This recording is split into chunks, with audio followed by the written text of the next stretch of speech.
अब एक्सरसाइज 1.1 का 12th question देखो बेटा, क्या कहा है, show that the relation are defined in the set A of all triangles, कि सेट ए जो है ट्रायंगल्स का है, कैसे ट्रायंगल्स हैं, T1 T2 such that T1 is similar to T2, T1 और T2 सिमिलर है, सिमिलर मतलब समरूप, ठीक है, उसका साइन ऐसे होता था, सिमिलर का साइन हमारा इस ढंग से होता था, ये सिमिलरिटी का साइन था। पीछे हमने कॉन्ग्रुएंट का पढ़ा था ना, कॉन्ग्रुएंट में क्या होता है, नीचे इक्वल टू का साइन भी, उसको सर्वांग सम बोलते थे, और सिमिलर में मतलब उसकी जो कोरस्पोंडिंग साइड्स होती थी उनकी रेशो इक्वल होती थी बेटा, ठीक है, हम उनको बोलते थे 10वीं क्लास तक बोलते थे समानुपाती, अगर आपने हिंदी मीडियम में पढ़ा हो तो।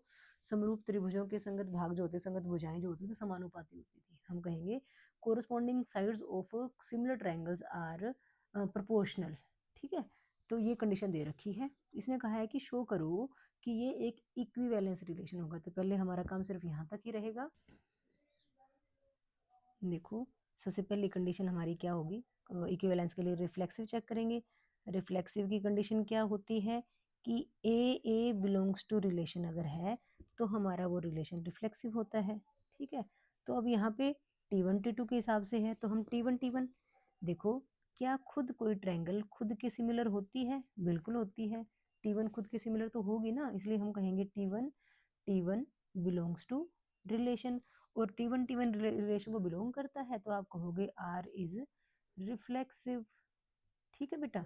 नेक्स्ट कंडीशन हमारी क्या होती है, सिमेट्रिक की होती है। अब तो आपको अच्छे से ये याद हो गए होंगे एक एक स्टेप।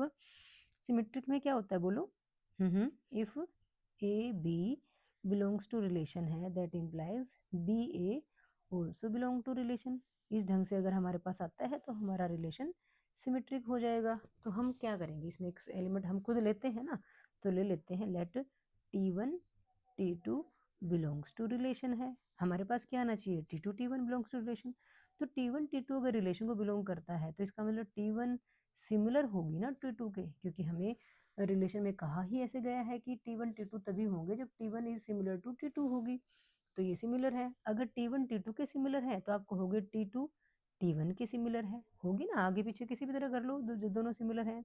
इससे क्या पता चला कि जो T2 T1 है वो बिलोंग्स टू रिलेशन होगा, और T2 T1 रिलेशन को बिलोंग करेगा, तो आप कहोगे R इज सिमेट्रिक। क्लियर है बेटा बात यहाँ तक, ठीक है।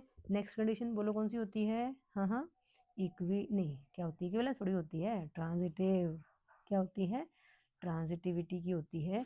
ट्रांजिटिविटी में क्या होता है कि if A B belongs to relation है and B C belongs to relation है, तो वहां से हमारे पास क्या आना चाहिए, A C belongs to relation आना चाहिए। अगर ऐसा आता है तो हमारा रिलेशन क्या बन जाएगा, ट्रांजिटिव बन जाएगा। तो हमें दो एलिमेंट तो खुद लेने पड़ेंगे ना, तो हम ले लेते हैं, लेट कर लेते हैं T1 T2 belongs to relation है and T2 T3 belongs to relation है, ठीक है। अगर T1 T2 रिलेशन को बिलोंग करेगा तो आप कहोगे ना कि T1 is similar to T2, और यहाँ पे क्या कहोगे, T2 is similar to T3, T1 T2 के सिमिलर है, T2 T3 के सिमिलर है, तो आप कह सकते हो कि T1 T3 के भी सिमिलर होगा, ठीक है ना।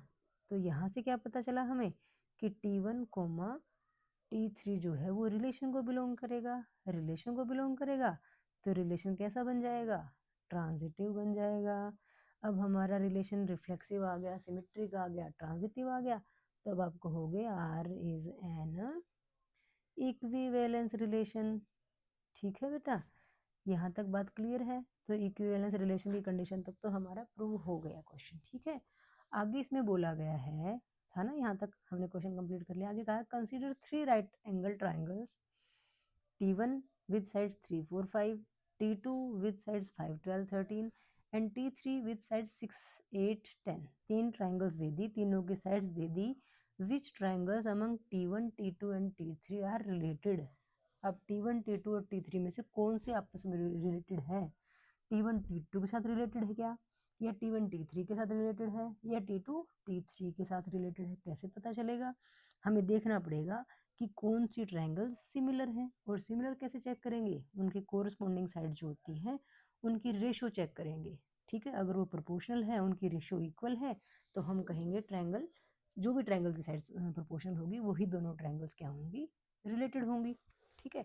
तो यहाँ पे देखो T1 की साइड्स क्या क्या दे रखी हैं हमें, 3 4 5 दे रखी हैं। T2 की साइड्स क्या दे रखी हैं, 5 12 और 13 दे रखी हैं। और T3 की साइड्स क्या दे रखी हैं, 6 8 और 10 दे रखी हैं। ठीक है, तो आप इनकी साइड्स की रेशियो निकालने के लिए T1/T2 ही करके देख लो ना। ये आ गया 3/5, उधर से आया 4/12, यहाँ से आया 5/13, तो इक्वल तो नहीं है। ठीक है, फिर हम T1 की और T3 की निकाल लेते हैं रेशो। 3/6 आएगा, वहाँ से 4/8 आएगा और आगे 5/10 आएगा। तो हर जगह से कट के 1/2 1/2 1/2 आ रहा है। इसका मतलब क्या हुआ, T1 is related to T3। T1 और T3 तो रिलेटेड है क्योंकि सबकी रेशो क्या आ रही है, 1/2 आ रही है। तो T1 T2 के साथ तो रिलेटेड तो थी नहीं, T3 से रिलेटेड है। एक बार T2 और T3 भी देख लो, क्या पता हो वो भी। ये 5/6 है, 12/8 है, 13/10 है, इक्वल नहीं है, तो ये तो नहीं होंगी। तो सिर्फ T1 और T3 ही क्या है, रिलेटेड है। ठीक है बेटा, समझ में आ गई अच्छे से बात। कुछ भी नहीं था, इक्विवेलेंस तक तो आप बहुत करके आ चुके हो। नेक्स्ट वाले पार्ट में पूछा गया था कि 3 ट्रायंगल्स की साइड दे रखी हैं, कौन सी ट्रायंगल एक दूसरे से रिलेटेड है। तो रिलेटेड कैसे पता चलेगी, सिमिलैरिटी का कंडीशन दे रखी थी, रिलेशन जो था सिमिलर का दे रखा था ना। तो सिमिलर ट्रायंगल्स की कंडीशन क्या होती है, उनकी कोरस्पॉन्डिंग साइड्स, उनकी संगत भुजाएं समानुपाती होती हैं, कोरस्पॉन्डिंग साइड्स प्रोपोर्शनल होती हैं। तो हमने इनकी साइड्स को डिवाइड करा आपस में, T1 की T2 के साथ किया तो इक्वल नहीं आ रही रेशो। T1 की और T2 की नहीं आई, T1 की और T3 की देखा तो सबकी रेशो 1/2 आ रही है। तो T1 तो T3 से रिलेटेड है ही है। T2 और T3 को देखा तो रेशो इक्वल नहीं आई, तो वो भी रिलेटेड नहीं है। सिर्फ T1 और T3 ही हमारी क्या है, रिलेटेड है। ठीक है बेटा।